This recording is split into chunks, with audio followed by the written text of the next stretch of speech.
सकाळपारी लवकर उठलो, बायकोला पोराला भेटलो. पहिलाच मिनी ब्लॉग बनवत होतो. अक्कलकोटला स्वामींच्या दर्शनाला निघालेलो.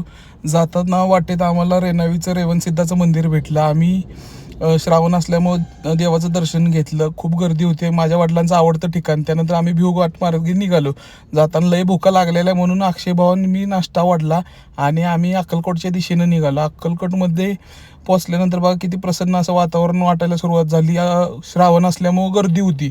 त्यानंतर आम्ही मंदिरात पोचलो. मंदिरात पोचल्यानंतर आरतीचं टाईम झालेला. आम्ही आरती केल्यानंतर एकदम भारी वाटायला लागलं, एकदम प्रसन्न वाटायला लागलं, एकदम वातावरण भारी, एकदम ऊर्जा आल्यासारखं वाटायला लागलं. समाधीचं दर्शन घेऊन आम्ही महाप्रसादाला निघालो. महाप्रसाद इथला म्हणजे माझा जीव की प्राण. इथली चव म्हणजे कुठंच जगात चव मिळत नाही असं मला वाटतं.